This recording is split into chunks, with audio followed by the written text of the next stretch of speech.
Facebook Live. Welcome. Hey, welcome. Sorry, I was looking at the microphone and not the camera. Good morning to me. So, hey, welcome. Facebook Live, YouTube, all that good stuff. This is Jonathan Puzan. That is a computer. And it looks like everything is working. So, thank you to whoever that one viewer is. Don't turn us off yet. And I don't know where we want to begin. I mean, we don't really. Well, yeah, we can share some stuff on Facebook while we're deciding where to begin.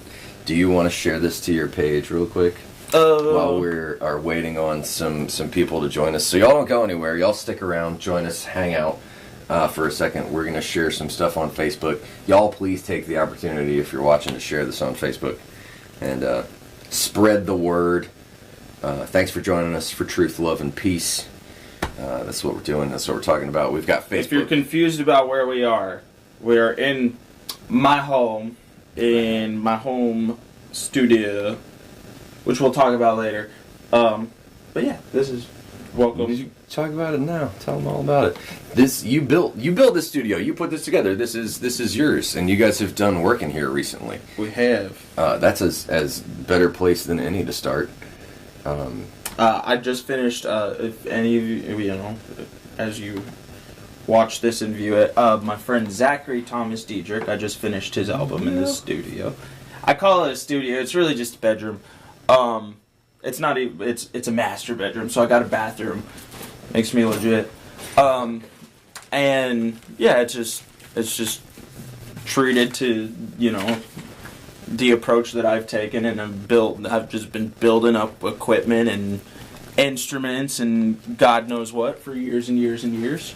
And I've always had a studio. So this is 14 years deep of it. 14 years? Yeah, something like that. Wow, I didn't know it had been that long. 14 years? That's awesome. 14 years of just recording. Heck yeah. Don't get me wrong, like 10 of those years were awful. Yeah, but I made it work. Yeah, well, we all start somewhere. We're not ignoring your comments, by the way. Thank you so much for leaving a comment and talking to us. We are just taking our sweet time this morning and enjoying ourselves. So we will address all of those shortly, because we do want to talk to you guys, and we appreciate you hanging out with us. But I don't want you to have to go anywhere, so I'm gonna plug this phone in and put it over there so I can watch us in both places.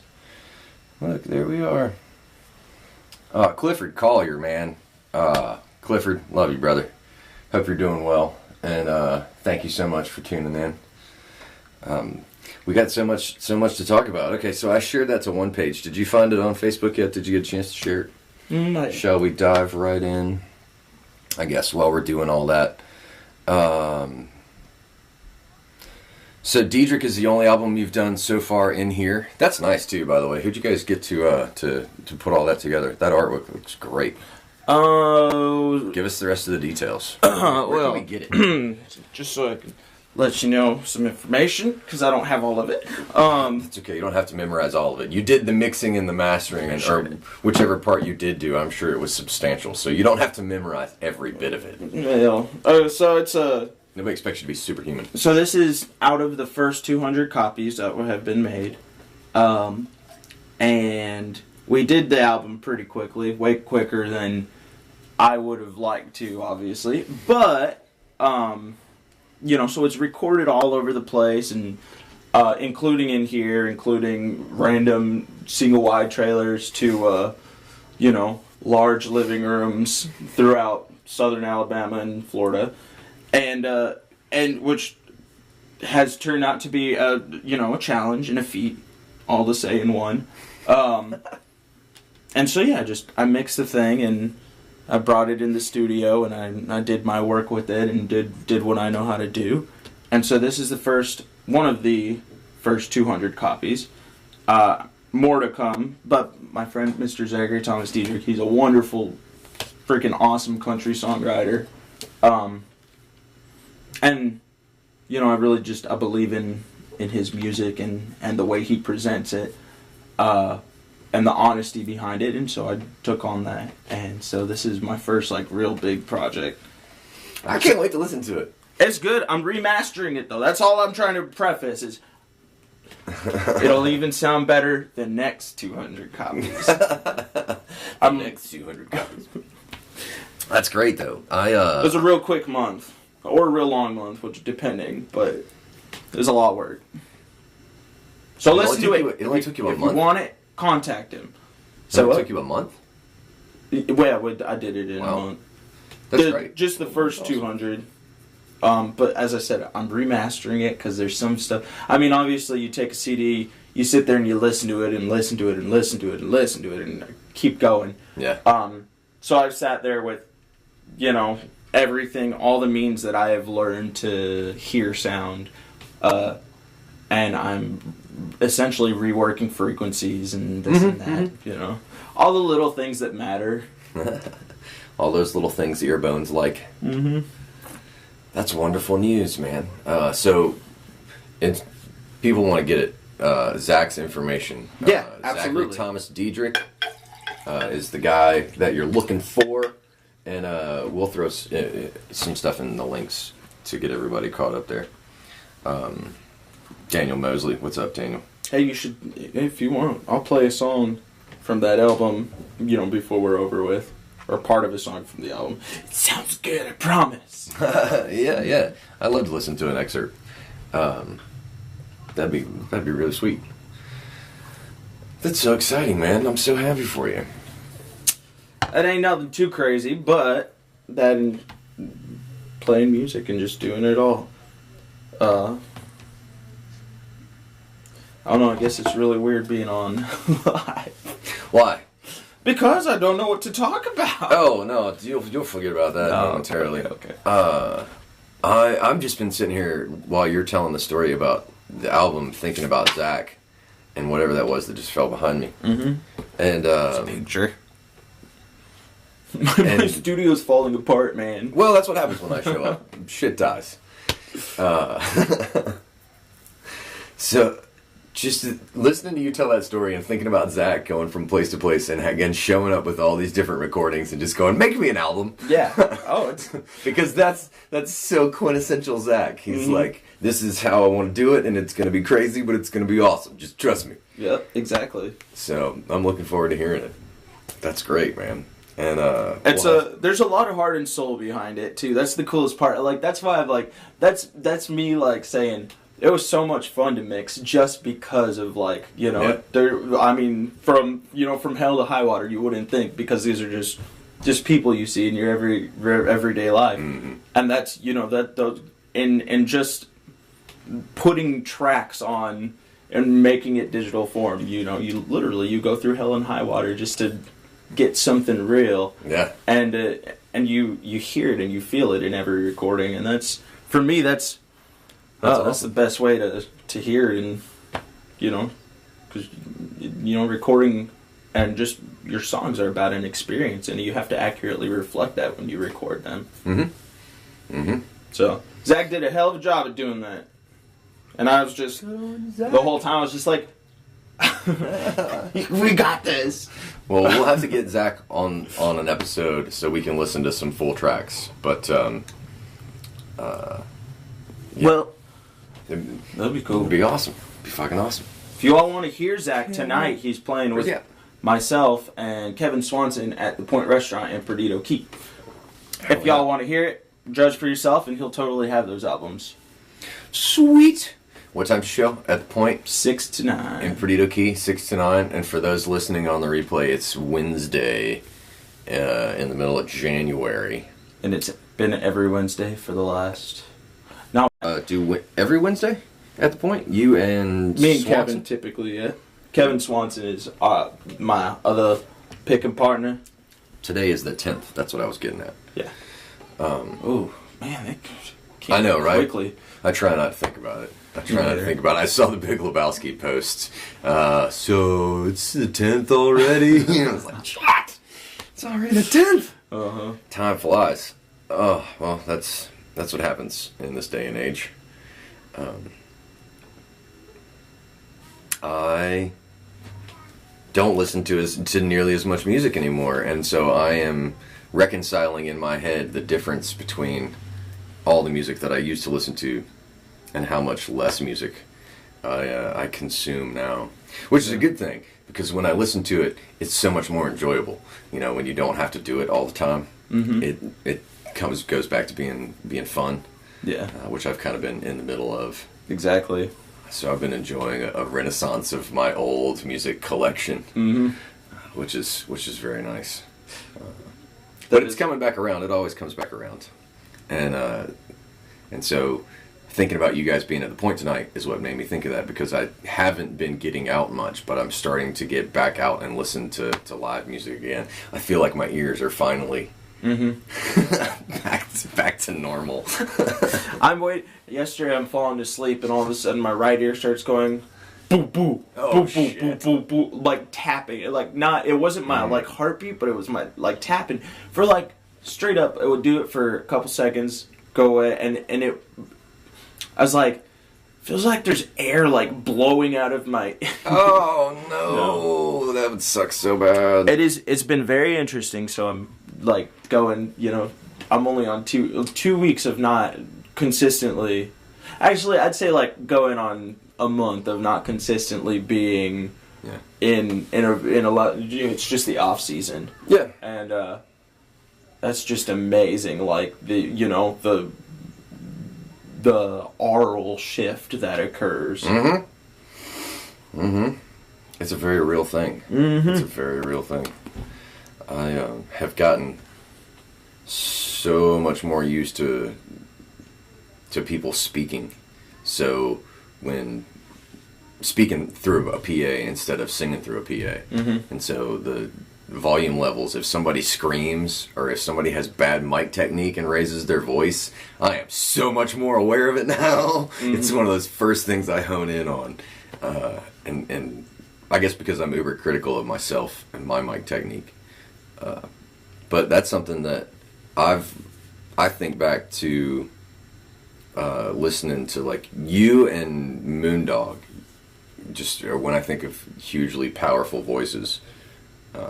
And so when I fuck up my mic technique, I always think back, I'm like, how did Puzan do that? And I play it back in my head, and I'm like, oh, that's that technique. That's what I need to be doing to not sound like shite. Which I guess is a long way of saying, as much as I love Zach, and you guys are playing tonight, if somebody wanted to go hear some of your music right now, since I don't have any of it queued up, which we didn't even really talk about what we were going to do music-wise. But what's the easiest way to get a hold of your stuff? Let's get those plugs in now before we forget about all that. The easiest way right now is if you want to hear my albums, I have currently, I have 2 albums I officially released, and then I have loads of just songs all over the place too on top of that. But if you want to hear both my albums, Bandcamp. Bandcamp is where basically they're free if you want them, and if you'd like to donate to the cause, which is essentially all this stuff that I've been building up, plus family and if you want to help pay my bills, buy my album, but you can get it for free if you're broke. I just want you to listen to me. No. But so bandcamp.jonathanpuzan.com. If that's not in the correct order, you could just Google Bandcamp Jonathan Puzan. There you go. But I think that's the correct order. So, and my name is spelled JONATHANPUZAN is how you spell my last name. So, bandcamp.jonathanpuzan.com. Hopefully. So check that out. Yeah. If you haven't already, if you've never heard JP perform, it's incredible, and we will think of a way to get that on here somehow. We may just pull up a track and play it. Or something like that, because it's well worth our time. Or if you've got a guitar over there, maybe we'll talk you into playing something. I have good speakers. You have good speakers? Anyway, well, let's talk about your musical career, all the way from Guam. So for the people who don't know, and the people who haven't gotten to sit down with you, that want to know you better, catch people up. From Guam, been playing music for how long, spent some time in Montana, and... Or am I thinking of somebody else? That's the other Jonathan. Dude, I want to hear the rest of it, actually. You want to hear my version of it? Yeah. This is fun. This is what we should do. What does Compton know about his friends? Not a goddamn thing. My memory's horrible. Where did Montana come from? There's Montana somewhere. Missouri.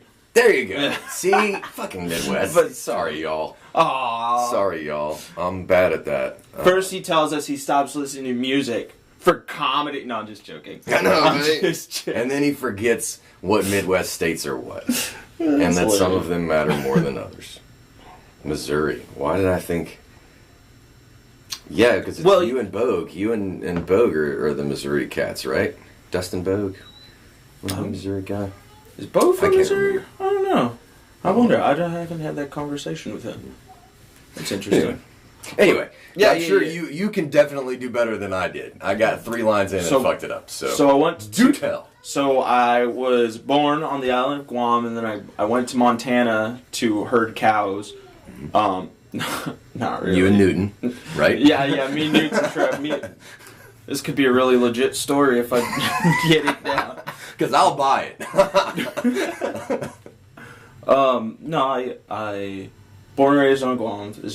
I was born there, raised there. My dad is in the Air National Guard of Guam, so he has been there for a very long time.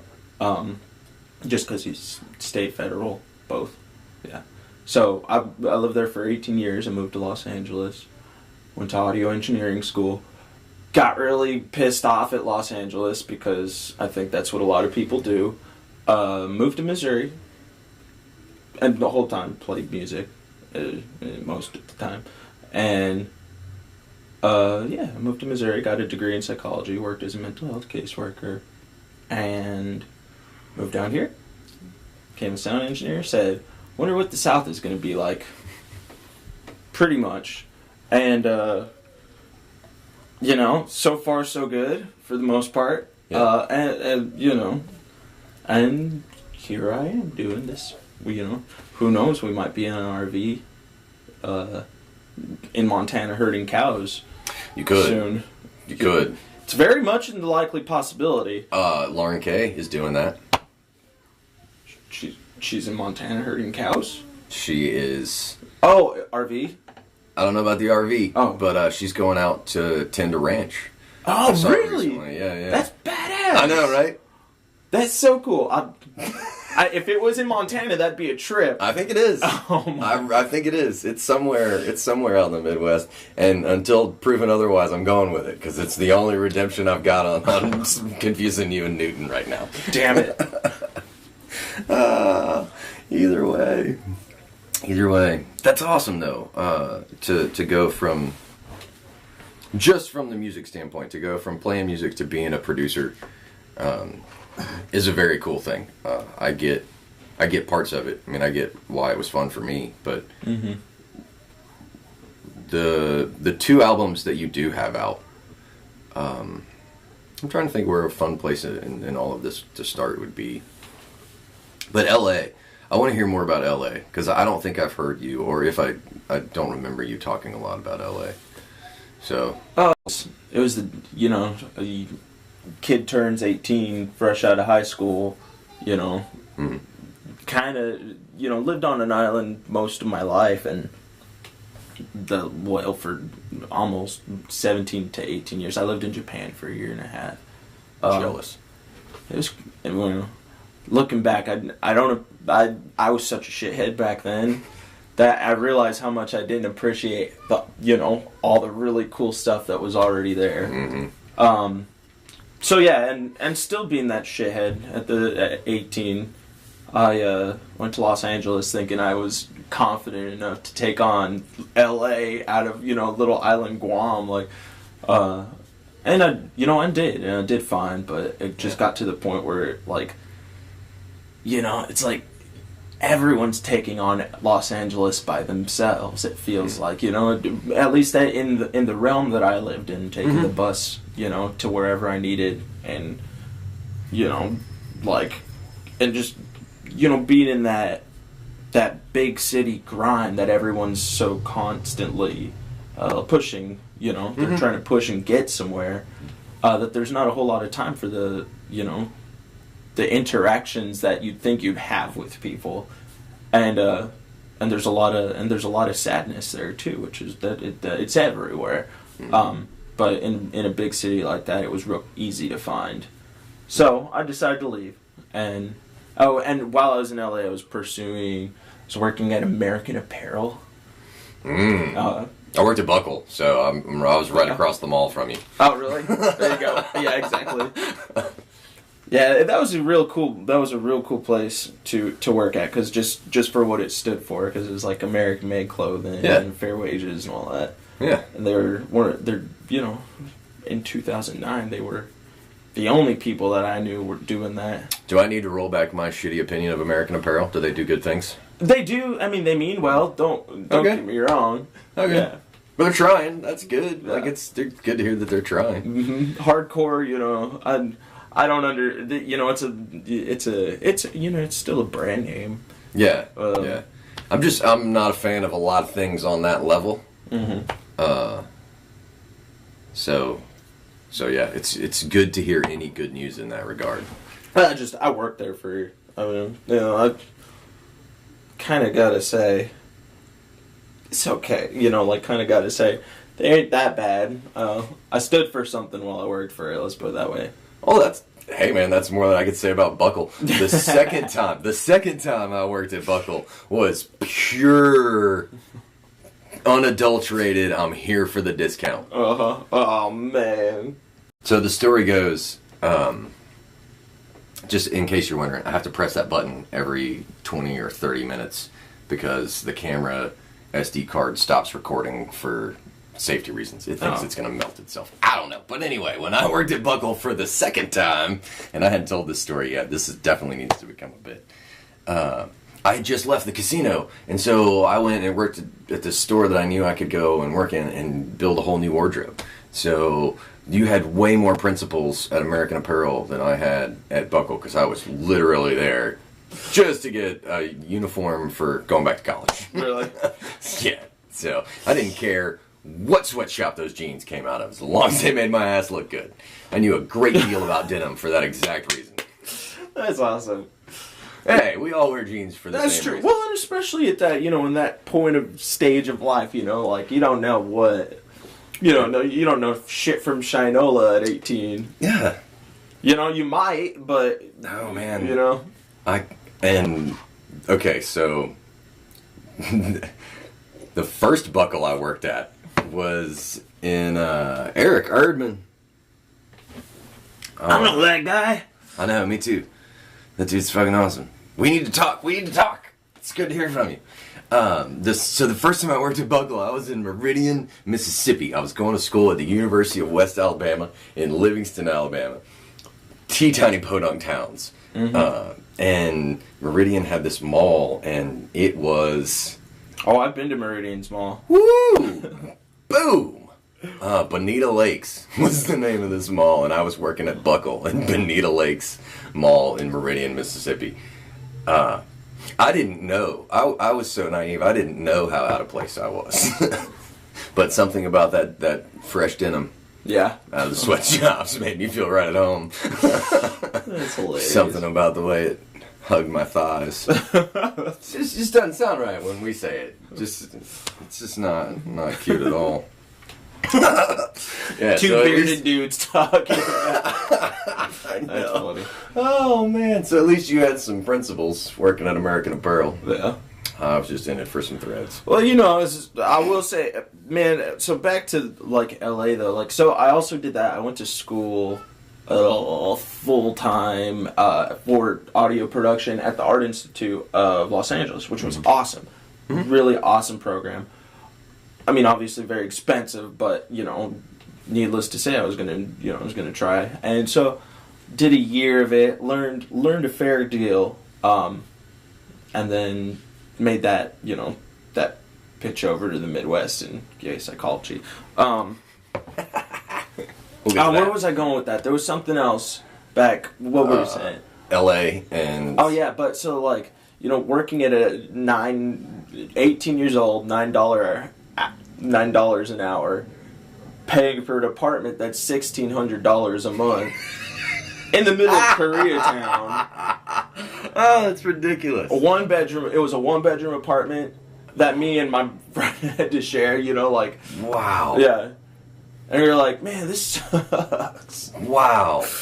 But that's, that's the grind. That is the grind. Yeah. Yeah, that's the cost of the dream, I guess. Don't get me wrong, my dad saved my ass way more times than I can count. Or has, until I, graduated from college and said, I got this. I'm going to do this myself.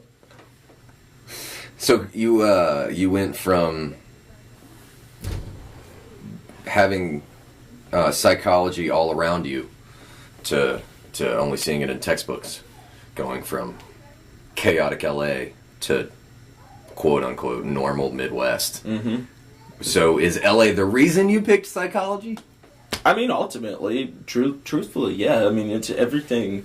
Every decision you make is essentially based off of your experiences, and that guide you to make those decisions. And it's and like all that stuff, all the, you grow up with the dad as a counselor, your mom's a psychologist, and so first of all, I was just basically screwed from the get-go. Mm-hmm. But so I spent up just, analyzing everything. I don't know, really. I love my parents. If it weren't for them, I wouldn't be who I am. But, that combination of, and then just having the experience, just knowing how important it is to understand what's going on within and without of yourself, and and then understand further that as a human being, it's not your job to judge. I mean, you're gonna naturally do it anyways, but it's my job, not yours. It's your job to try to understand, right? Because that makes you feel better. You're not if you sit there and judge, you're not a douchebag. If you sit there and try to understand, then you're at least doing your best. Right, and you don't want to be the asshole that shits in the douchebag. Yeah, exactly. Because that's not what that's for. Yeah, so don't get me wrong. Yeah, that'd be just really interesting. Asshole that shits in the douchebag. That'd be very bad. Very, very bad. Mean. Torturous. It's a horrible... I'm sorry I even said it. I apologize. Because now I can't get it out of my head. That's disgusting. Wow. Yeah, I know, right? I need some of that.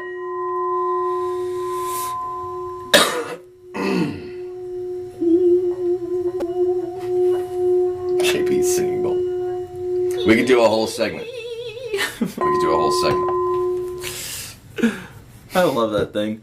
Seriously though, there's this great song by TLP, and Tibetan singing bowls are just if you ever want to dive into meditation or really just make a half-assed attempt at relaxation. Mm-hmm. Great to just go on YouTube and look up an hour-long Tibetan singing bowl. So good. Mm-hmm. But having one is pretty damn cool too. Mm-hmm.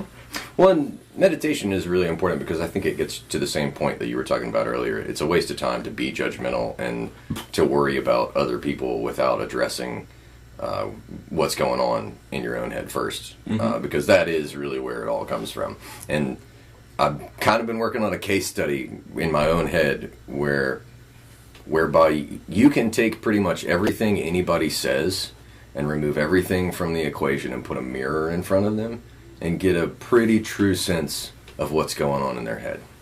If you take out the definitely pointed at and in regard to someone else, but in the way that people talk, if you frame it from the standpoint of those people are having a conversation with themselves, mm-hmm. Yeah, exactly. You have one of those aha moments because so much of it is exactly that. It's us convincing ourselves through the lens of other people. That co-creation, that affirmation of co-construction of reality and all that stuff. And so I agree with you. It is a waste of time to be all judgmental and when worry about it. Yeah, exactly. You know? Well, and yeah, what is it? I don't know how do I guess to be judgmental and then to worry about it, but mainly just to understand, why did I feel that way? How does it reflect back to me? And yeah, to understand. That's so, I mean, it's okay to be judgmental as long as you try to understand and truly justify it. Like, know, because if you can't justify being ugly, then, what's the fucking point? If it's honest, it'll work out okay. That's one of the reasons that I harp on the truth thing all the time, because as long as you're being honest, it doesn't have to be pretty. It's true, and eventually it'll be funny, because tragedy plus time equals comedy. It's so funny. That's so true. There was something in there I was going to double back to, and it must not have been too important, but the gratitude thing, love and gratitude is what I always remember you saying. Do I have that right? In that one of yours? And how I wouldn't say it's one of mine, but it's definitely one I follow. One you toss out a lot. Yeah, I've always enjoyed that one. Always get reminded of that one. That's essentially from man, I can't even remember his name. I'll be right back. Okay.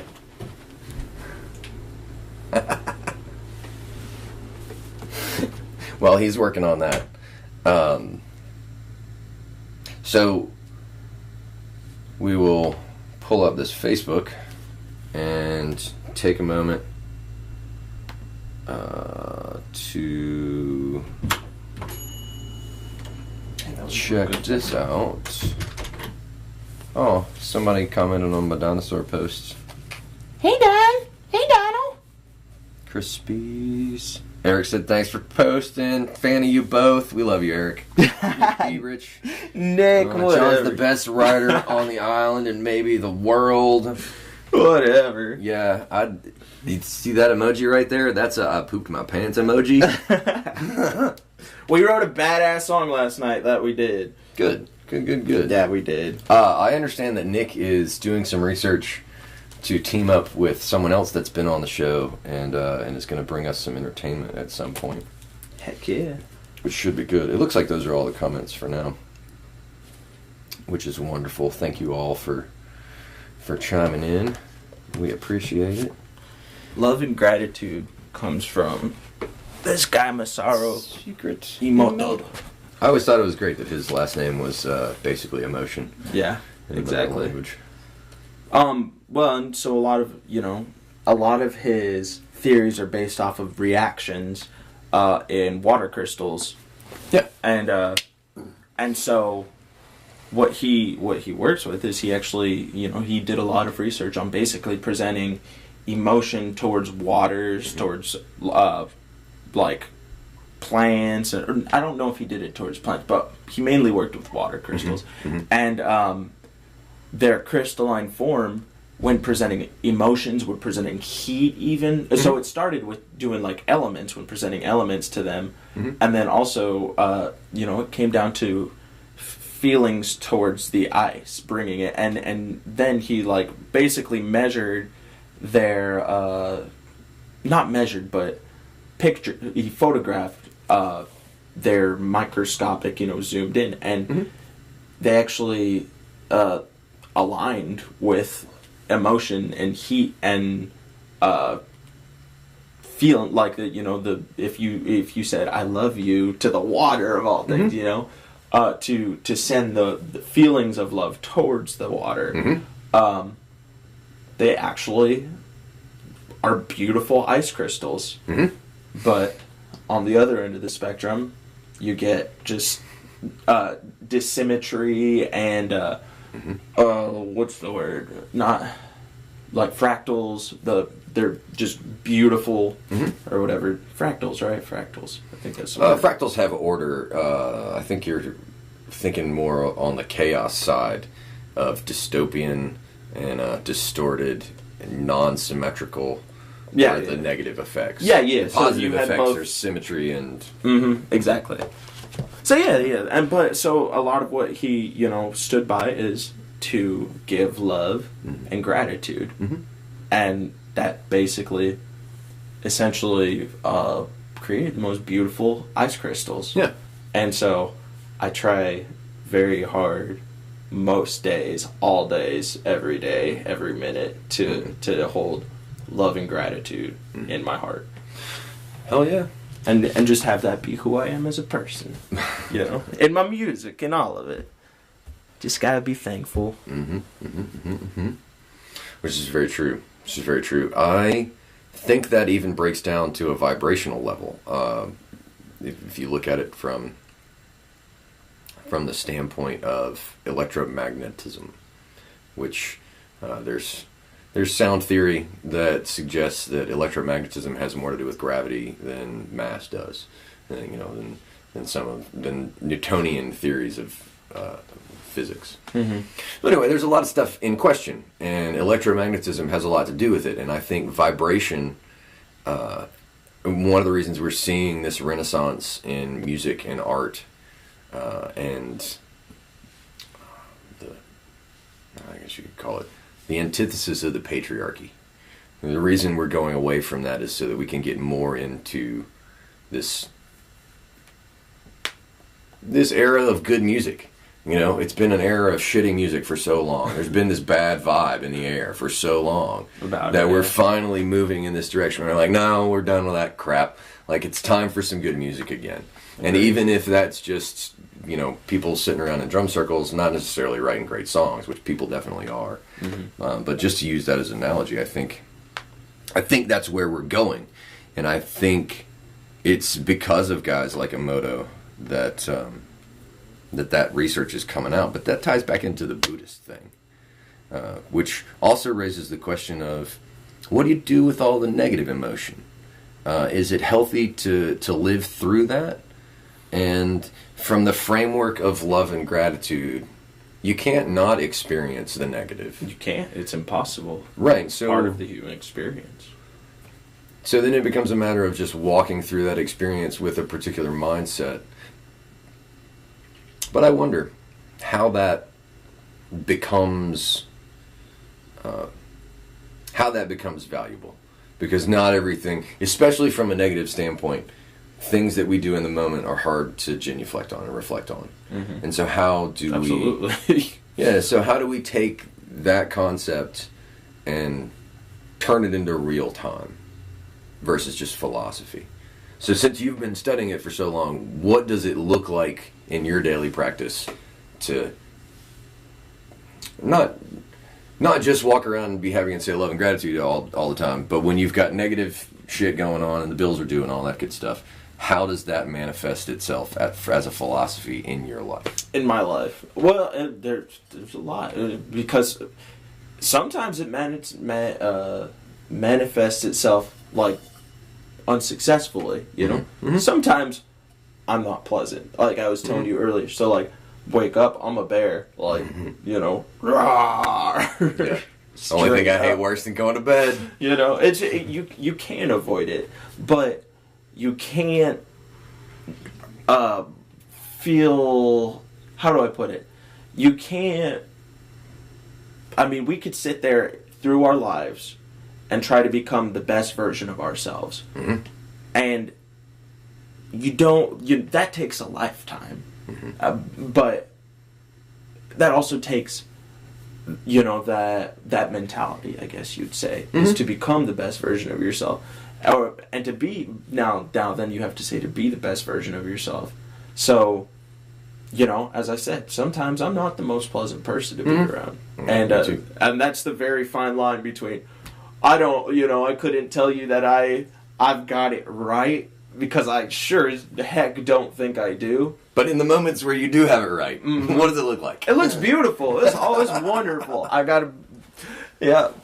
It's great. It's sometimes the hardest thing is just, you gotta put it all together, and try to know that it's okay to smile. Mm-hmm.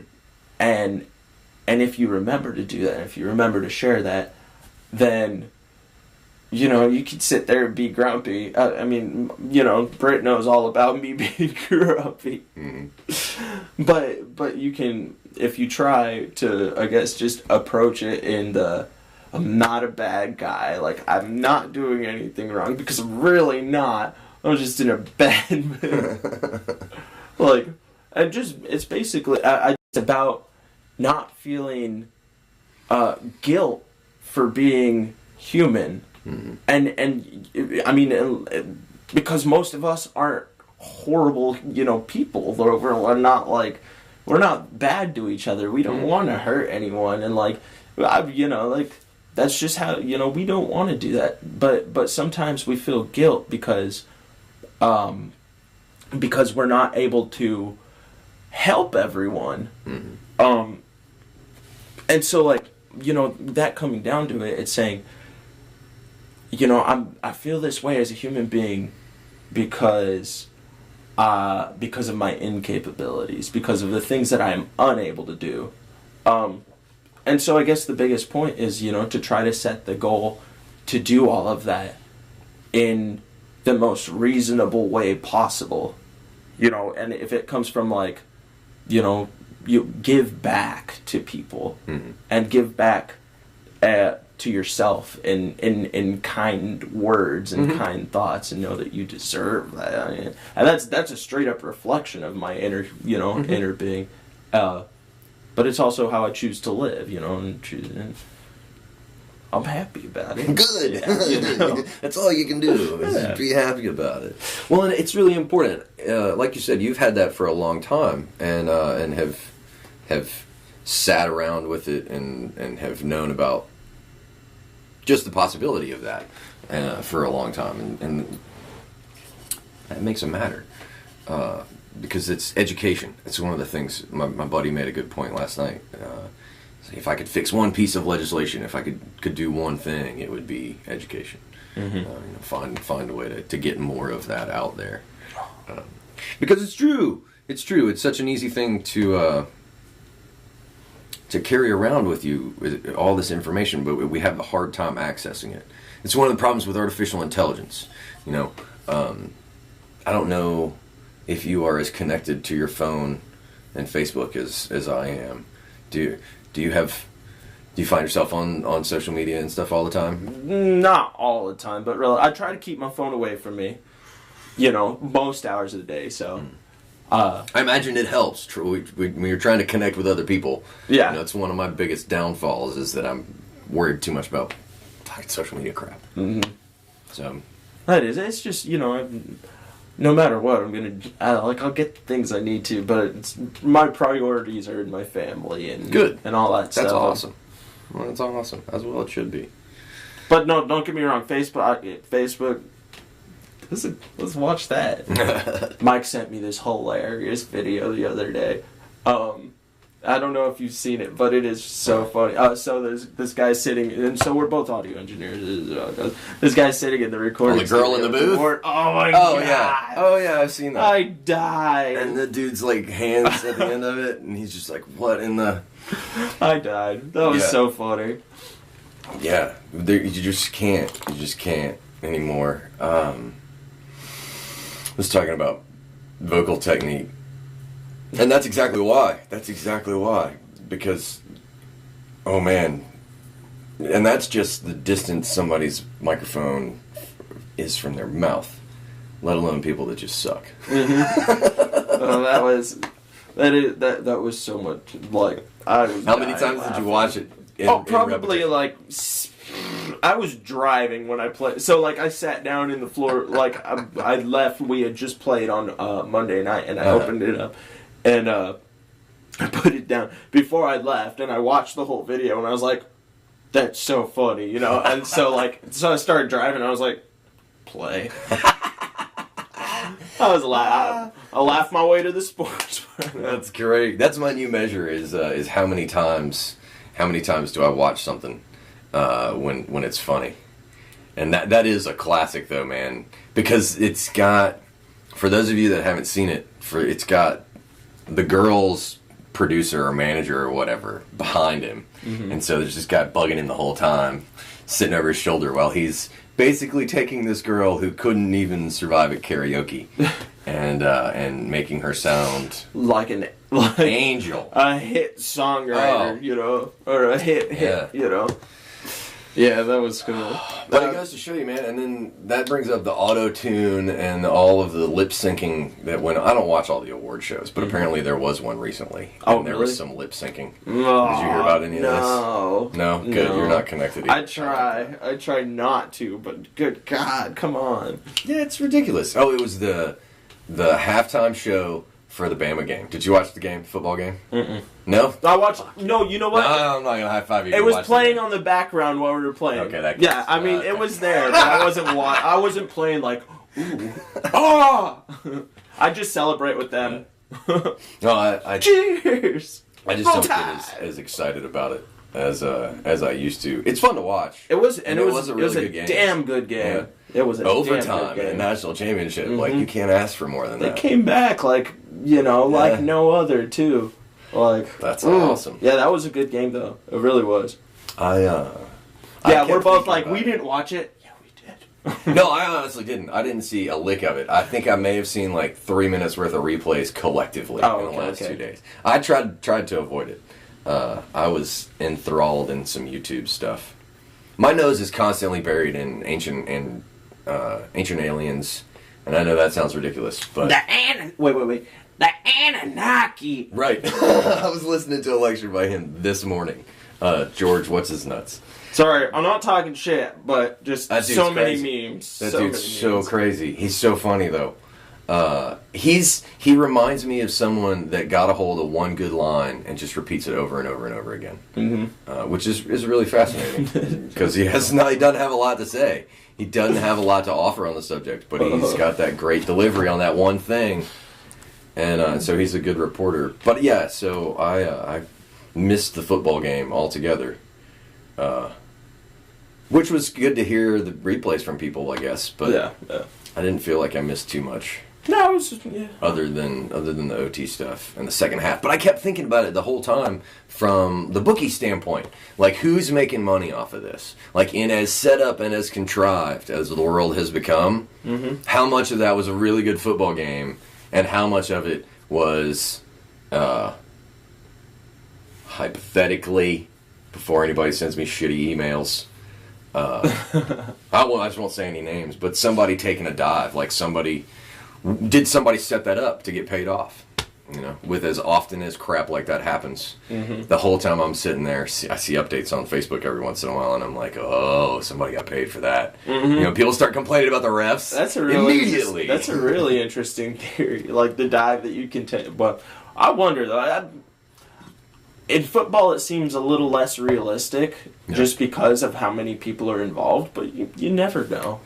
Yeah, it's 6 of one, half dozen of the other. You know. A friend put it in my head recently, and so it comes up how rigged things are, and it makes sense. If you apply Occam's razor, you know, just the simplest answer, it makes so much sense that everything else is so rigged. Why wouldn't the sporting events? Why wouldn't? And even not from a we need to. It applies in every realm of what we love. You know, like it's kind of become the measure. To take something that's enjoyable and for some asshole to come along and see how distorted they can make it in some way. I don't want to get my ass whooped. So. Oh, I will. Was that offensive to somebody? My bad. No, you only made me paranoid. Oh, my bad. No. I wonder. I could see that a lot more in like national, like NFL. I could picture that a lot more in NFL than I could college football, but I don't really know. You know. It's a curious thought. Yeah, there's a lot of theories that could be formed out of that. The thing that got me was when you think about how much money's on the line with different teams going different places and all that, the business of football, people don't put billions of dollars on the line for a chance, you know? So when it comes to the advertising and all that good stuff, because that's what the business folks are up to. And I think there is a good bit of how can we destroy this beautiful thing? that may never be the intent, but there's something about this middleman culture that we have that things get corrupted through these big industries. Well, yeah, that's what is it? It's kind of the nature. What's of the word I made up? Corporatology. Is that corporatology? Yeah. When did you make this up? I don't remember this. I'm all about corporatology. Hang on a second. I'm like, well, I'll extrapolate it out. So, because I use the term corporatocracy. Have you seen the movie Idiocracy? Mm-mm. So they elect a sports reality TV star, and it's this dystopian. Walmart is this massive store that you could buy everything at, and it's the only store, and everything else is just horrible. It's absolutely horrible. Mm-hmm. The government feeds the crops Gatorade because it has electrolytes, which is what plants crave. Yeah, okay, I remember that movie. Yes, I've seen that movie. Yeah, like that's where we're going. So I guess when it all comes down to it, everything is based in the business standpoint, and it literally in honest pursuit, ethics is where I stand. Right. It's also where I draw my line. Yeah. So for me, if ethics aren't bad, and this is the last 3 years of knowing the most wonderful human being on the face of this planet is just being able to understand, growing to understand this is that it's really all about being conscientious and supporting that too. You vote with your money. That's what you do. Mm-hmm. You vote with your money, and that's what becomes popular. And so, when it comes down to it, when consumption turns into a matter of ethics, and ethics do exist in all subjects, and ethics are, it's very evident that a lot of what goes, a portion of what goes on within certain corporate, locations are, in my opinion, and in my understanding, and just in our knowledge, unethical. Something I don't want to pay for. Mm-hmm. Something that I don't believe in. And, so... Yeah, back down to it, Mm-hmm. That's what corporatology, Yeah. That's how I see it. I see it, and don't get me wrong, there are some great corporations, as long as you're ethical. Yeah, and I think that's something that a lot of people miss. The debates and the arguments that I get in on a regular basis, have so little to do with policy anymore. Not that we need to discuss politics, but in the realm of current events, politics comes up a lot. But I don't ever bring it up in the form of politics. It always comes up first in the form of ethics. Mm-hmm. And it's no, this is leave the politics out of it. The conversation we need to be having is exactly what you're talking about. This ethics standpoint, because it seems like that's what people want to talk about. Yeah. I don't hear a lot of people getting nitty-gritty about details on anything, on how we should accomplish these better things. It's this righteous hostility of some sorts. Well, but that comes from some very disparate, specific places, which is odd. But I totally agree, man. I think the ethics are right then and there. And from a corporate standpoint, the corporatocracy just it's not healthy. It's not healthy when you get to a point where the only thing you have to influence the status quo is the thing that you have to, or that most people have to go through the corporations to attain. Mm-hmm. And therein lies a really vicious loop that can get pretty gnarly. Oh, yeah. For a lot of people, which I think we're moving away from that, thanks to guys like Tesla. Or like Tesla. No, Nikola Tesla was an old dude who did some awesome things that allowed Tesla, the car, to come about thanks to Elon Musk. Man, I started calling that dude Elon Stark because he's just one awesome suit shy of being Iron Man. Really? Like, for real. Who is this? Elon Musk, the guy that made Tesla. Okay, so this guy made cars that drive themselves, uber efficient electric cars. The guy that built all the SpaceX rockets and sends them to space, which is the first company to land a rocket and reuse it.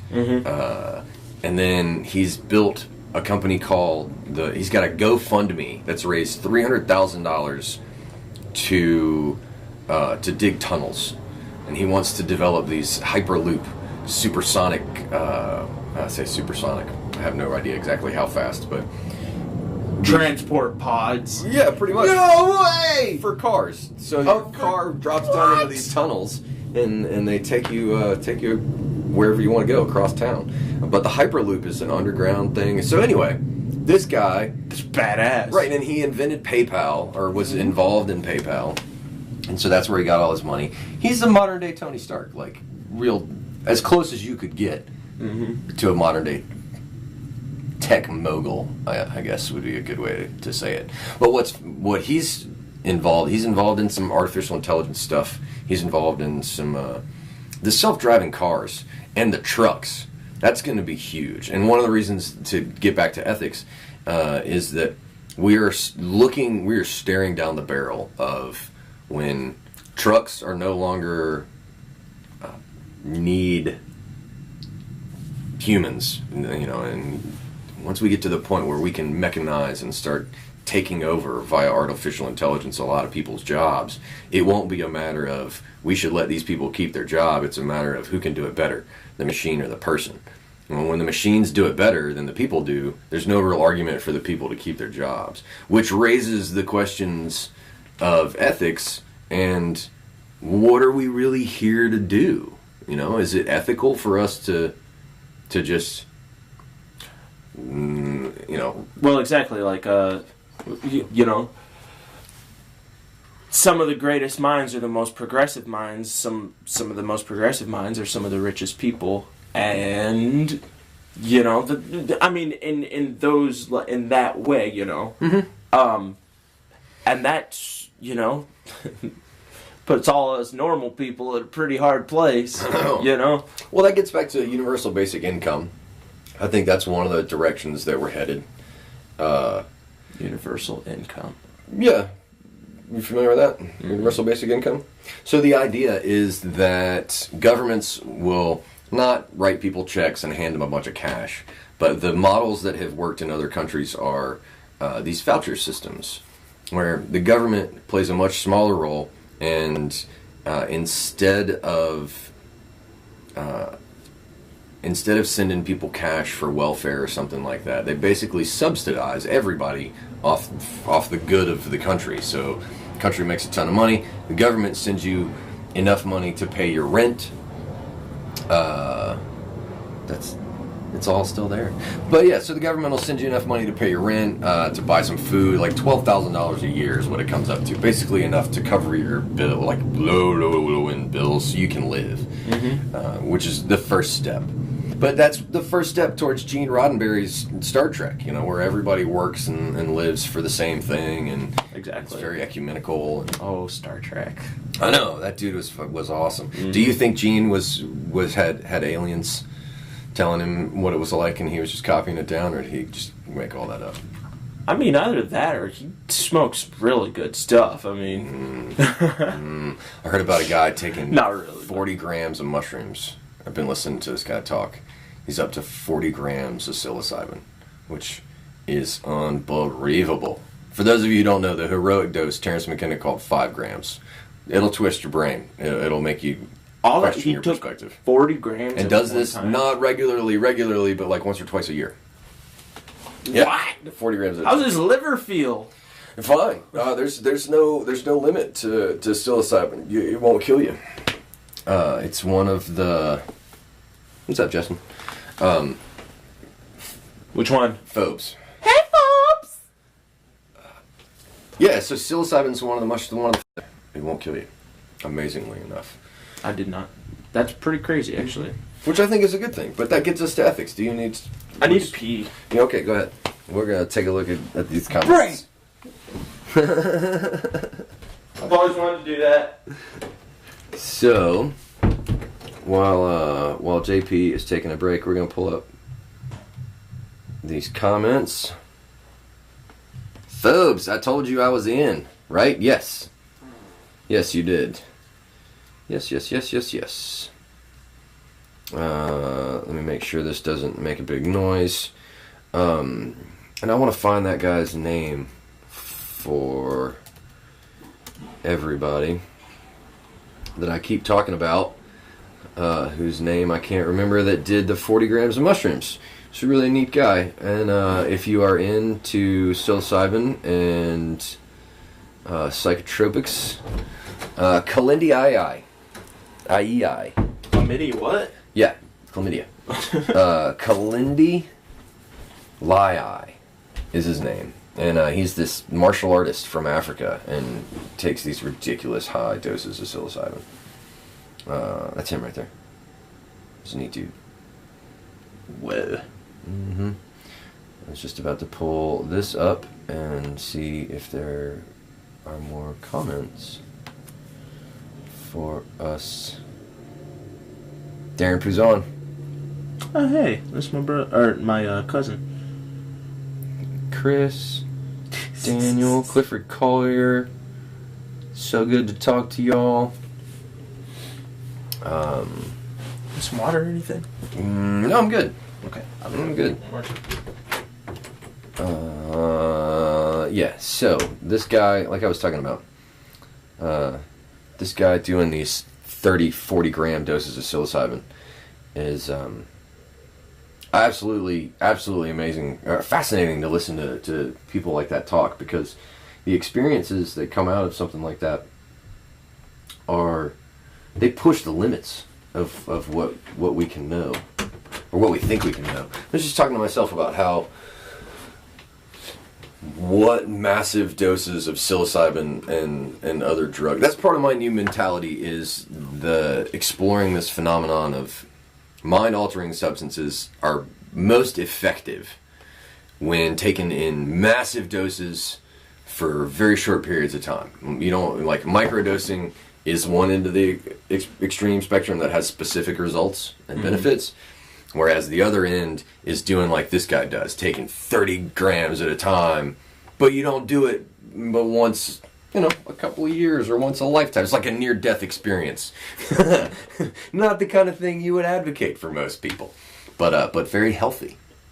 Which is fascinating. I don't know how much you get into psychedelics. Not too deep. Not too deep. Not 30 grams at a time. No, God, no. That's ridiculous stuff. It is. But I think things like that are beneficial from an ethics standpoint. It's one of the reasons I'm really happy about all the marijuana legislation that's coming out and all the backlash that Sessions is getting. Because guys like Rick Doblin and the MAPS Institute and all the research that's come out for the psychological benefits, PTSD, and just in conjunction with stem cell therapies and some of the things that they're finding out in the cancer research, it's amazing. That's been so well covered. I mean, in so many realms. But if you do your own research, it is pretty amazing. Mm-hmm. I mean, it's incredibly amazing, and there's nothing that like I can wrap my head around that says, like just down to even CBD and like just access to it is almost I mean it's easy, but I guess there's a lot more to say about this, but I think that I fully support that should be a part of and a more significant part of treating people in the medical realm. Because it's almost like, it's almost stupid that it's not. Yeah. Dumbing down to it. And it's not like the information wasn't there. Mm-hmm. It's been well documented that people knew the benefits. And back to ethics, though, I guess. Right. And so that raises the question of, how do you take something that is known to make people's ethical standards go up and make it harder to get without being intentionally malicious. Mm-hmm. Like, were the guys who outlawed pot for racial reasons that whole time around, would they be able to do that today? And that raises the question, have you seen the guy out in Oklahoma? The guy that's talking about eugenics and pot. Mm-mm. Okay, there's a guy running for state rep. I'll find his name real quick. That's not. No, I'm not going to do that. I'm not going to be that guy that needs to look that shit up. Yeah. I can't remember his name. His name's not important. He doesn't need that kind of credit. The point is, he stood up. There's a video of him online. He stood up and talked about how African American people need to be denied access to marijuana because their character is lacking. That's nearly a direct quote from this guy. And he's running for office. It's so horrible. It's reprehensible because it means that he either knows full well the lie he is telling, or he is so misinformed that he's willing to breach his own concept of ethics. Yeah. Which raises the question, he's probably never smoked pot. Has he ever smoked pot? Who knows? Yeah. Probably not. Uh-huh. We need, what's his name? Daryl, the black guy that went around and made friends with all the Klansmen. We need to send him up there. What? Have you seen that guy? No! Oh, yeah. Awesome story. This guy went around and was curious. He'd never met anybody from the Klan. And so there's a great documentary about him.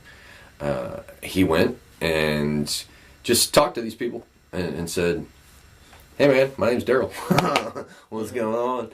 And converted something like 200 Klansmen across the country, across the South, and and these people are telling stories about, well, I never met a black person before, I didn't know, and you're just like, oh my God, education!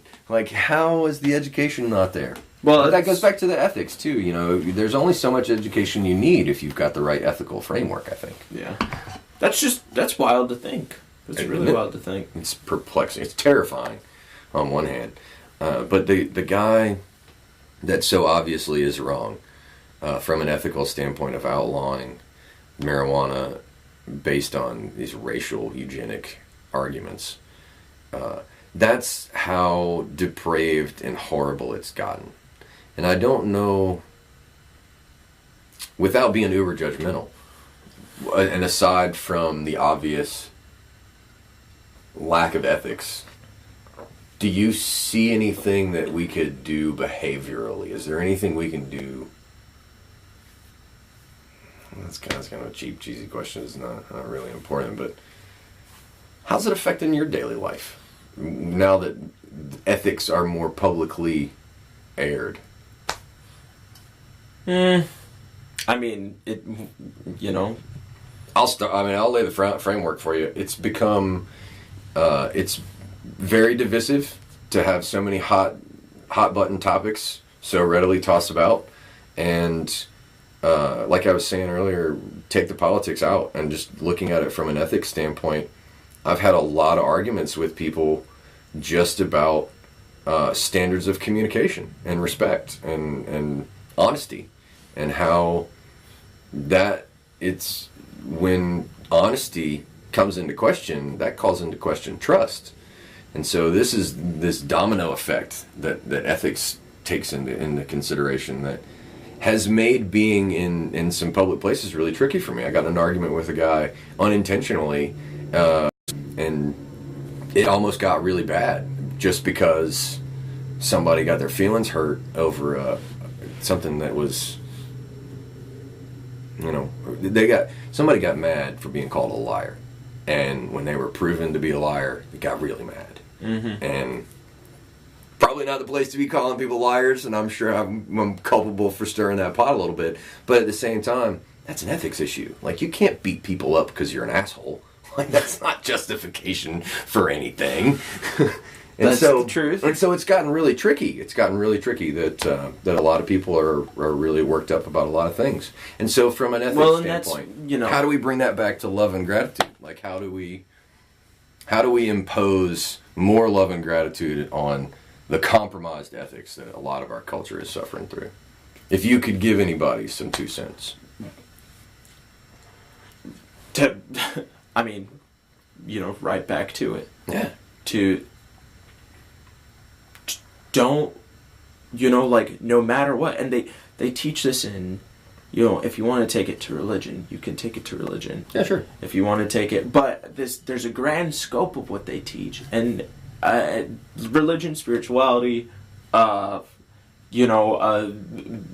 pursuit of happiness, so to speak, is love. Like, so the pot stirs, but you shouldn't you shouldn't step into a situation with anything less than love in your heart, because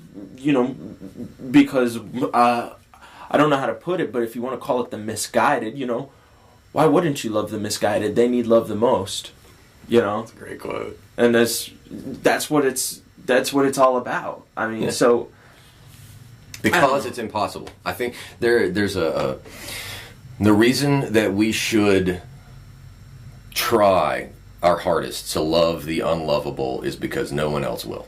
And because it's impossible. Because it's so hard. we all need a little bit of love. If we ain't feeling the love, then then the world becomes sad. And Yeah, and it so how should be that not way. sad is the world? Let's go there.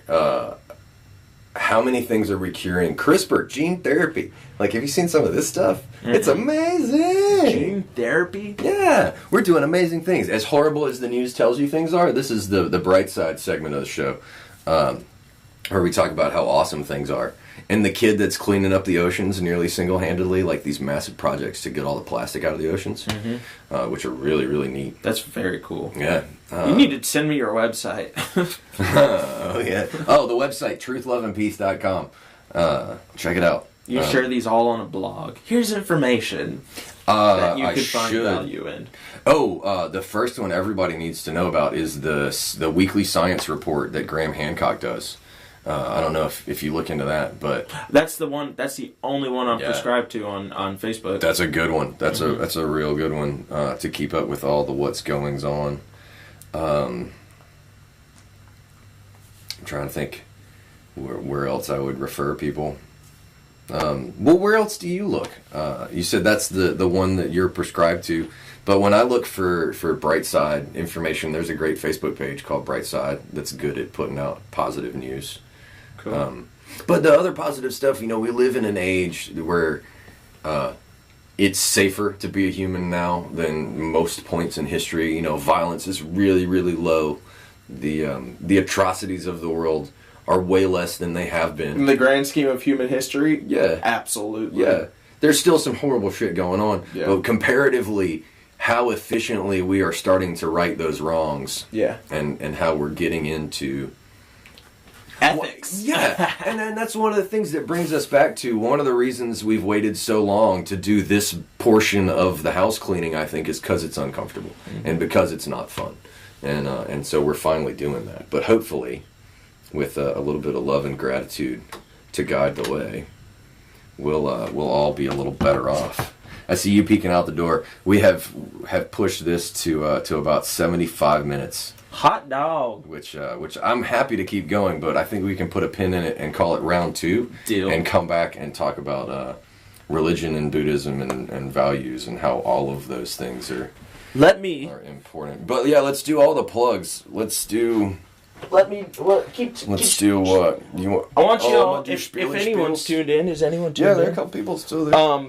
If y'all are there, I'd love to show you a song by Zachary Thomas Diedrich, recorded in this room, coming to you live. Okay, before we do that, or I would rather hear one of your songs. Okay. Because without having Zach's permission, since this goes to iTunes, I would hate to interfere with any of his licensing. Okay, yeah, I didn't even think about that. Cool. Yeah, and it's not that Zach would have a problem with it. I'm not saying that Zach wouldn't want us to share his music. I'm sure he would. But Zach is a songwriter, and as a songwriter, for those of you who don't know, what happens is when you put stuff out there, there are means of protection that hopefully are getting better for songwriters to not have their stuff stolen. and not be played without getting credit and getting paid for it. So it can become a conflict of interest if we were to publish something that went out and the people who protect him through copyright and everything find it, and then they have to jump through hoops to help prevent a situation that they're paid to prevent, and it gets ugly. It's not fun. So we don't want to fuck it up, is what I'm saying. How about just play a song? That would be even better. I'll just do that. That would be even better. My pick? So that's why Zach's got to come on the show, because we want to hear his music, and I'm sure he will soon. Oh, what song should I do? Oh, I don't know. I left my pick. Oh, I gotta fix this guitar today. I have a magical hole in there. Oh wait, hang on before you do that. Let me figure out.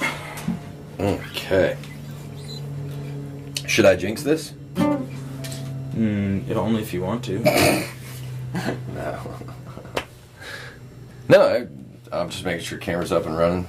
Thanks so much for y'all hanging in on Facebook with us, for joining us on this Wednesday nooner morning whatever. And let's see.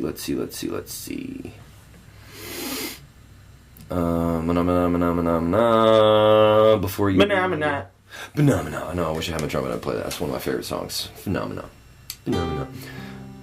So, what, Mr. Puzan, are you going to play for us?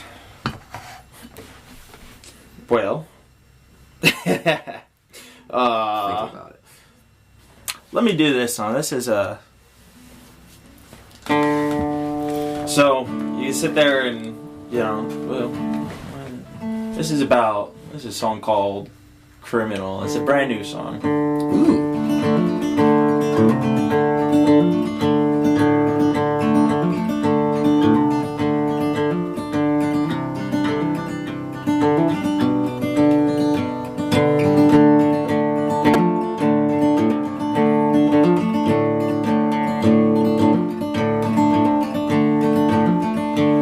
Well, I bummed another pack of smokes today. 10 new strangers, 2 spare smokes away from getting my fix from the flames that I've lit. Sweet addiction's here, 'cause easy never came.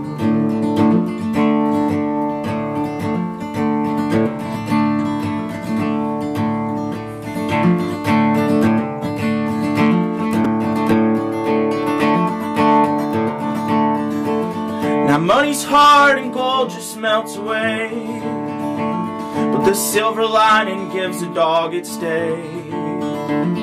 Soon the dough is spent and I'm left with pocket lint. You see, I always seem to take the things I know I shouldn't take. I always seem to take the things I know I shouldn't take. Criminal, what a word. If the only one who feels it lives and learns, often think that love can change it, but it only makes you face it. So not who, but what do you love and why? I said not who, but what do you love and why?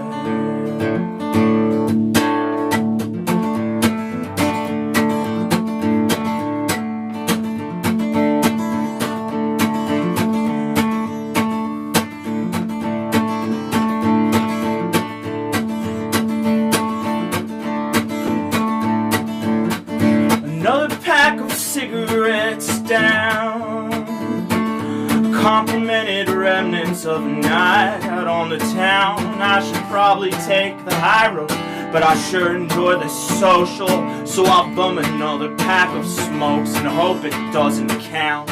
I'll bum another pack of smokes and hope it doesn't count. Criminal,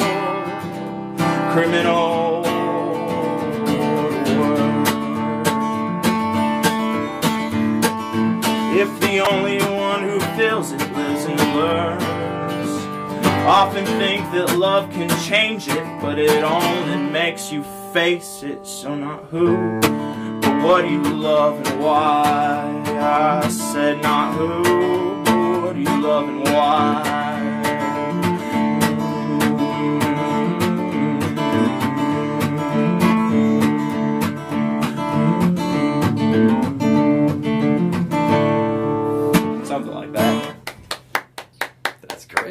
That's great. Criminal Criminal. by Jonathan Puzan. Is that on the up-and-coming album? Maybe. Yay. I'm working out the details still. Add to But the I will collection. be... I am working on a new album. I just don't have a release date yet. And That's awesome, man. I'm fine-tuning the music. Yeah? Yeah. Making it all where I want it to be. I like that. I like that. Well, I hope you can finish that song before you quit smoking. Yeah. Exactly. Before it becomes I outdated. need a cigarette now. Oh, man. Such a good one. Such a good one. I guess we could leave it there. Because if I open up another can of worms, I'm going to be here for a hot minute. Yeah. So, without blah, blah, blah, blah, blah, ladles and jelly spoons, it's been it's been, see, I can't even talk anymore. That's why it's time to let this thing go. Ha! Thanks for joining us. Truth, love, and peace. Until next time, he's been Jonathan Puzan, and I am semi-absent. And here goes YouTube. Bye, YouTube.